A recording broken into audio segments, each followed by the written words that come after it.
First of all, at the outset, I am Frank Islam, and I am an Algerian, and I do not speak Urdu very well. But I do speak English, and I bring the greetings from the United States of America on behalf of the President of the United States. What I'm about to say does not represent the United States government. These are my personal views. So thank you, Amit, for a fine introduction. Distinguished guests, friends, ladies and gentlemen. I want to express my deep appreciation for your warm welcome. I'm humbled and honored to be here with you today. A lot of things brings us together as we're linked by a common goal, common cause, common commitment, and common values and mutual interest. I have utmost respect for all of you. All of us are bonded by shared history, shared heritage, shared background, and shared belief. There is a lot that unites us. There is a little that divides us. Our bonds are stronger than the differences that too often drive us apart. So it is my distinct pleasure to be here today addressing the topic of the role of the media in creating an atmosphere of communal peace and harmony in India. I must confess at the outset that I'm not a media expert. I am a humble person who was born in Azamgarh and spent my early years in India, then moved to the United States of America. I received my university education and became extremely successful Indian-American business person. So those experiences provide the insights and perspective that I bring to this talk today. They shape my observations and opinions on the concept of communal peace and harmony, on the role of media in creating an atmosphere conclusive to such a condition. Let me begin by asserting that an atmosphere of communal peace and harmony would not be created by accident.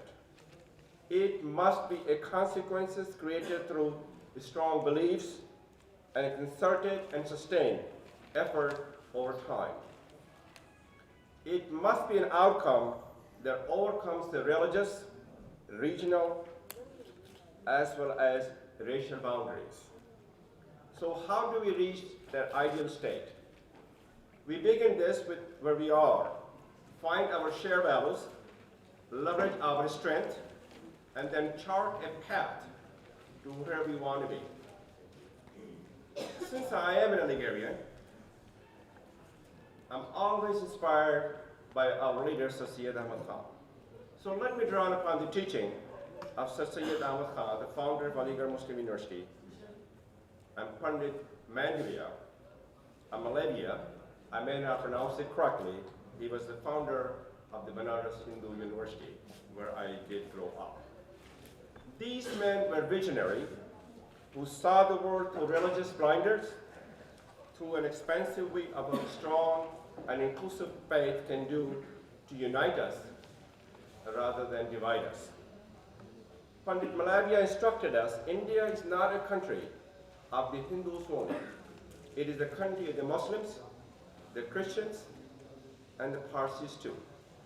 The country can gain strength and develop itself only when the people of India live in mutual goodwill and harmony.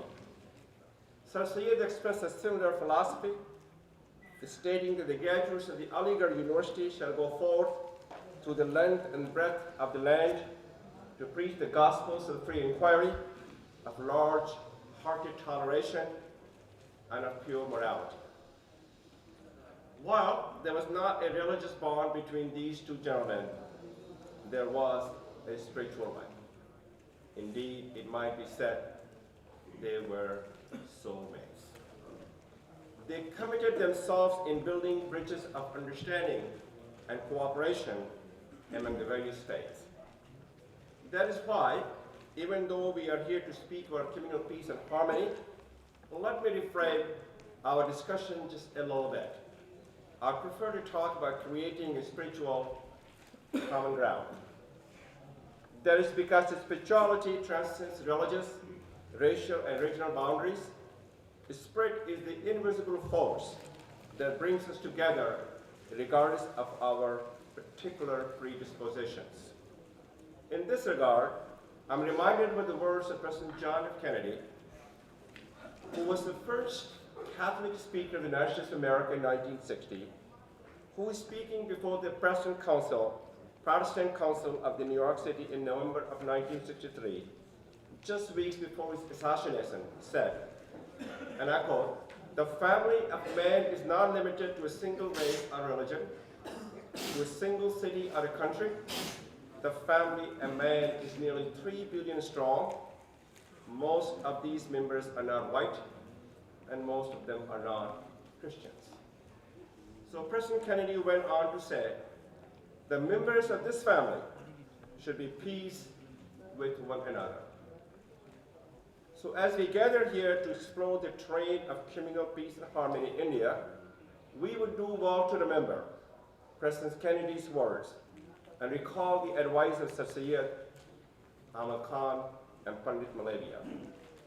So let us do so not by looking at the heaven and to the gods whom we worship, but by looking at the earth and the people and the family that we are. At that family, let us think and dedicate ourselves of creating a spiritual common ground. In my opinion, we can create a spiritual common ground through a common communion, a common cause, and a common crusade. I know the words communion, cause, and crusade have strong religious overtones. I use these words here, however, in an ecumenical sense rather than a religious tone. Therefore, we need to make common communion by speaking together about how to forge stronger bonds among those of all persuasions. We must establish a common cause by developing a plan what can be done to strengthen those bonds that bind us as one family. We need to join in a common crusade to work here in India to implement that plan and form a universal family. A common communion, a common cause, a common crusade are perhaps strong and abstract terms. So they need to be made concrete and actionable in order to create an atmosphere for communal peace and harmony here in India. They need to be translated into framework for change. There are many things that should and can be done in order to establish such a framework. Opinions will differ on what should be at the top of the list. The ones that I consider most important as priorities and preconditions for creating a communal peace and harmony throughout India are development of the spiritual common ground that I have set, equal opportunity for all, regardless of their faith, their religion, their race, their caste, and their creeds. The elimination of poverty as we know it today, and educational equity to all. So let me amplify what we need to do in terms of the precondition area. We need to work together to build a spiritual common ground.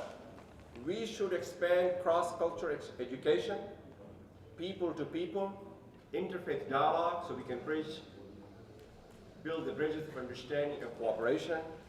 The schools at all levels in this country can and should play a vital role in diffusing tensions and helping our youth understand an evolving environment and the need for collaborations, communications, and cooperation rather than complaint and criticism and conquest. We must work together to find equal opportunities in jobs and advancement for all citizens of this nation, regardless of their caste, creed, religious background, and belief. Discrimination can shatter people's ambitions and dreams. There should be no discrimination or distinction between the various faiths. We will do well to remember that no nation, no race, no religion and no culture have a monopoly on wisdom. Wisdom belongs to all, as long as we value the freedom, justice, and human dignity.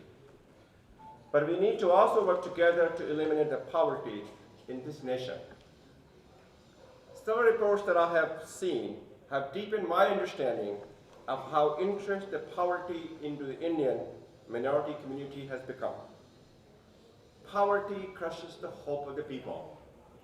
Poverty fuels a dangerous mix of desperation, frustrations, and results in an instability that erupts into community violence. And poverty breeds violence. There is no single magic solution to eliminating poverty, nor can we expect a single entity to shoulder the entire burden. However, if we come together as people of all the faith and as united family, we can together eradicate the poverty of this nation. We must work together to eliminate disparities in education. The disparities today in this country are striking. Lack of access to education creates a vicious cycle that crushes people's hope for improvement. The greatest gift we can give to each and every one of you is the gift of education. Education empowers the mind and uplifts the soul. Education enhances the dignity of a human being and increases his or her self-respect. Education strengthens nations. It is a powerful equalizer that opening doors to all to lift themselves out of the poverty. Education is the best investment you can make to build your faith and your future. As President Obama said, education will be the currency of the 21st century. Education is the most important gift you can give to your children. I have been saying we need to work together. So who are we?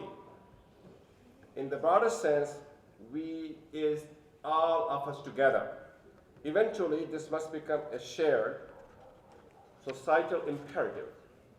More narrowly, the responsibility for initiating and shepherding the necessary changes to create an atmosphere of communal peace and harmony must fall to all of our leaders from all the fields: business, politics, religion, education, healthcare, and yes, even you, the media. Our leaders need to do the right things. This sounds like a simple proposition. The problem in this country, and for that matter in this modern world, is that we have too many people in leadership position that do not do the right things. They're executive at the top of the organizational food chain whose sole purpose is to advance their own career and earnings with little to no concern for the customers, for the employees, or the community they serve. I do not know what percent of today's executives are masters are doing the wrong thing. I do know that we need more, many more, doing the right things here in India so that we can establish an atmosphere we desire.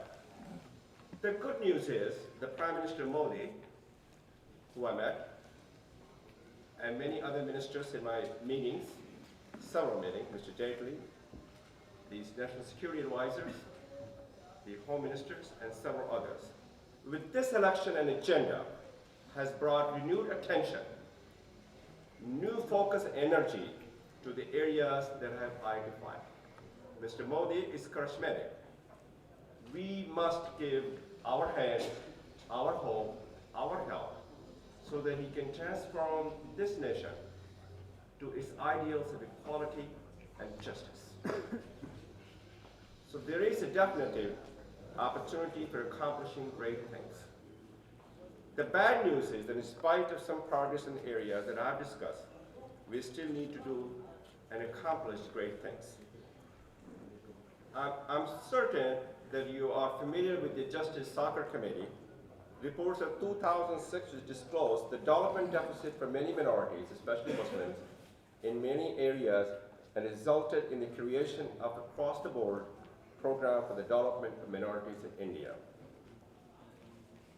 So review of the socially inclusive priorities in India revealed the development deficit was being reduced for some, but that Muslim as a group remained tremendously disadvantaged. We have much work to do in working together. This brings me to the role of the media and their responsibilities and their role to ensure that the work is done and we can work together to do it. As I said at the outset, I'm not an expert in the media, but my time in the United States has given me exposure and a viewpoint that might be useful. So before I outline my thoughts, I want to celebrate India as the world's largest democracy and the lessons in democracy that India taught the United States and the whole world by the manner in which the recent elections were conducted and the participation of 79% of Indian citizens. The Indian media, in conjunction with their media brethren around the globe, showed a bright light on the election process. In so doing, communicated those to the worldwide. So having exported our lessons in democracy through the Indian media, I think it is appropriate to import lessons from our media from the United States of America. American democracy does not exist because of the media, but it will not and could not exist without it. I do not have time to get into the detail, but it is suffice to say that the free press has been the cornerstone of the American and Indian democracy since its establishment. In the 21st century, the question becomes, what are the key conditions or the functions that the news media should play in a representative democracy today? Professor Michael Sustin of Columbia has identified 6, and I want to outline what the media should do. They are information, provided fairly and fully, investigation into concerted source of power, analysis, furnishing in-depth and coherent framework to help explain complex topics or issues, social empathy, describing the conditions and situation of others in society, especially those who are economically and socially disadvantaged. Public forum, being a centralized communication vehicle for dialogue and discourse